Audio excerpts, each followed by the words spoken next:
Spray booth. Can you tell us a little bit about it? I can tell you a lot about it. I can. I know our history. This is our booth. It's new to us. We've had it for about just over 2 years now. Wow. We got it, put it together, and it was a painstaking process in the very beginning, making sure everything was set up the way we wanted to. The shipping guys were really mad because the shipping department that we just saw that was kind of condensed into that aisle used to all be right here. So they had a lot of room and they had a lot of space. Everybody had their own table, their own workstation. But you came in and kicked them out. I didn't make friends. So this is it. Everything is brand new to this from our air system.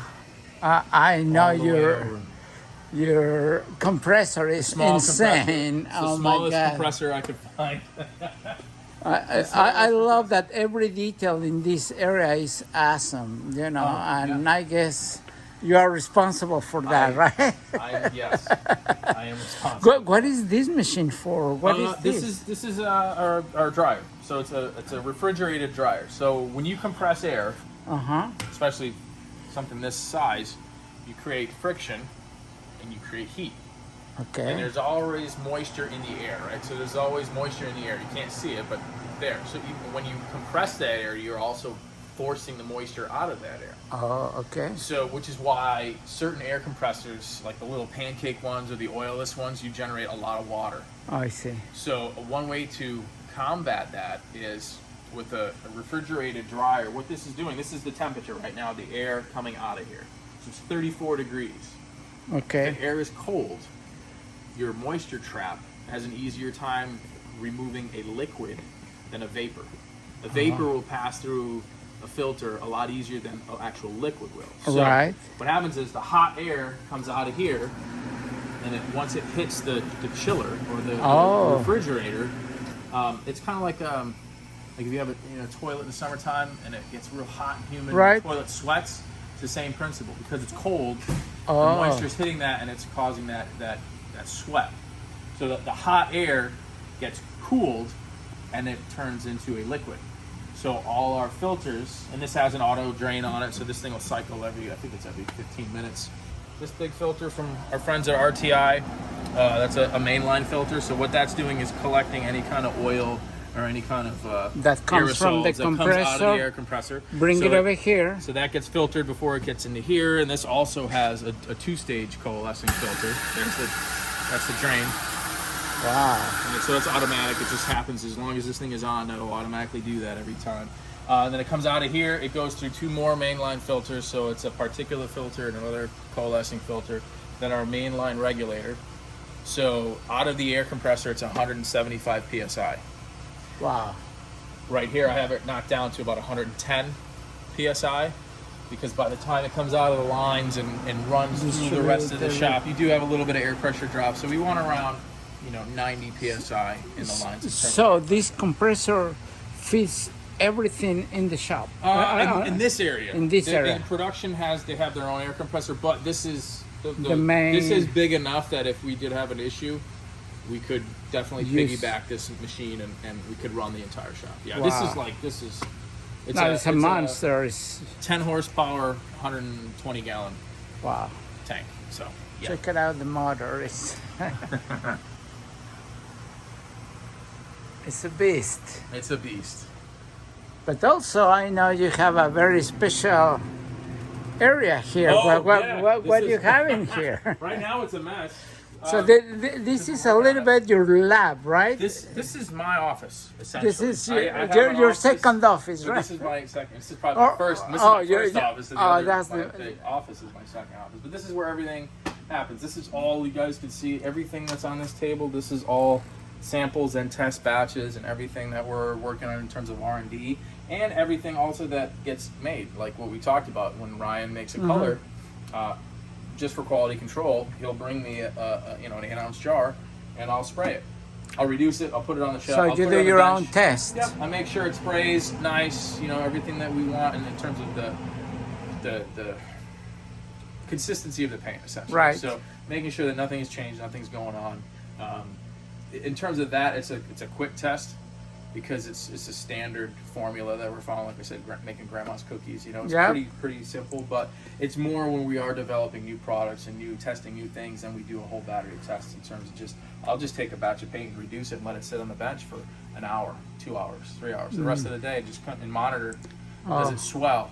Does it get really thin? Are there adverse effects from the reducer or whatever we're using in the paint to see, what the pot life is essentially, because this is all a 1K product, so there's no activator, there's no hardener. We want to make sure that the product is stable in terms of whatever reducer you use or whatever you mix it with. We want to make sure there's no funky kind of I think that's why, let's say Createx paint comes out great, because all the testing that is being make it just right before go to the consumer. We are not complacent. We don't assume. You're sure that. And I see you have a very nice setup here for everything you need, right? This is everything from 3M. I love the PPS 2.0 system. If you guys have seen the videos, we talk about it all the time. So I have my PPS cups, my strainers. For the people who doesn't know what the PPS, can you tell us, or can you show us? Show you, So we'll grab this right here. So PPS stands for Paint Preparation System. So this is the second version. This is the 2.0 system. So you have a system of liners and hard cups. So the liner goes in the hard cup, and you have a lid. And the cool thing is, the lids have a strainer built in. Now these are the white strainers, so these are clear. These are 200 microns. Wow. They have a blue system specifically for water. That's 125 microns, so it's smaller. Right. I actually use the clear ones because some of our paints, like the metallics and the heavy flake colors, like the larger aluminums and the hot rods. Actually, the hot rod sparkles won't even pass through these. You got to pull this out. It'll clog it up. Right. I just find, because I'll use this for spraying solvent as well in terms of like clear coats. It's a little more universal because I can just buy that mesh strainer and I can always supplement it with my own strainers. So like these are 190, these are 190 microns, and these are 125. So these are really fine. Wow. See that is super fine. But I use these for the candies. Because the candies are so fine. It's liquid essentially. It's a dye.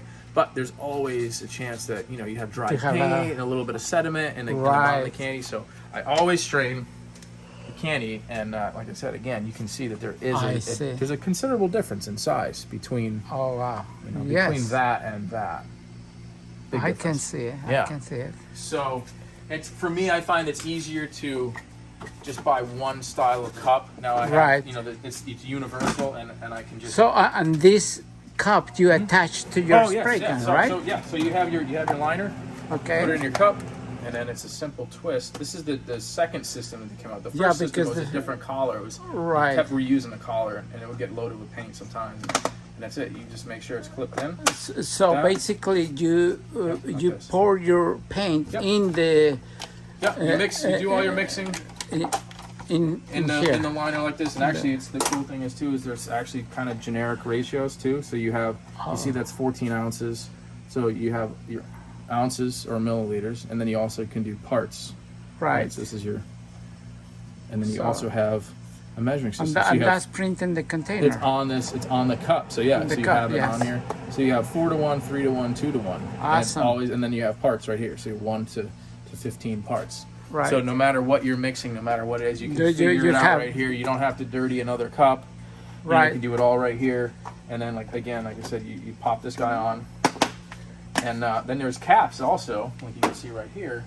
When you're done, you can preserve the color. And here, you preserve that. Yeah. And the trick is, when you cap it, put it upside down. Okay. So what this is doing, this is keeping all this wet, so it doesn't dry out. Even though, and even with the mesh, even with the mesh, and even with the plug, there's still air getting in there. So if you leave it like this for a really long time, it will start to dry out on the mesh, where this is keeping it wet. And I mean, this isn't like a permanent storage solution. This is, like if you were to keep temporary it for 3 days, couple whatever, if you're doing a days project, if you're doing like right now we sprayed. This is actually the leftover from when we did the panel. So this is what was left over. So if you we're needed gonna more, need it you might need later. a little bit. But keep it upside down, it stays wet. Okay. And the other cool thing is, Okay. if you put this on your gun, like this. So all it does is just snap. It snaps right on. So you have an adapter for your gun. Okay. And then This adapter is separate, and you can put it on any gun. Depends on the. And they're specific to the gun for the threads. So like this is an LPH80. They have adapters for the LPH80. They have adapters. Just about 3M makes one for just about every gun. Everyone. Okay. If you can't find it, then the gun that you have is like probably doesn't exist. Doesn't exist. They have them, and it's not just like the popular ones, right? Like Iwata and SATA. And you're talking about everything. They have like if you go on their website, you can find adapters that fit Husky spray guns at Home Depot. Oh wow! And it says Husky, like so. Wow. It's pretty extensive. So if you put it on like a quarter twist, and that's on. I see. And if you take this into the booth and you plug your air in, right, and you purge, you spray air, it will create a vacuum in here, and you can actually spray upside down. Oh wow! And you never lose it. The only time is when you disconnect your air. So as long as you're plugged in, you can paint upside down. Any way you want, because it creates that vacuum and it actually pressurizes the cup, so you can spray. That's absolutely awesome. And you'll never get a drip in the middle of your roof or the middle of your hood when you lean over a full cup of clear. That's a dream. I know, it's great.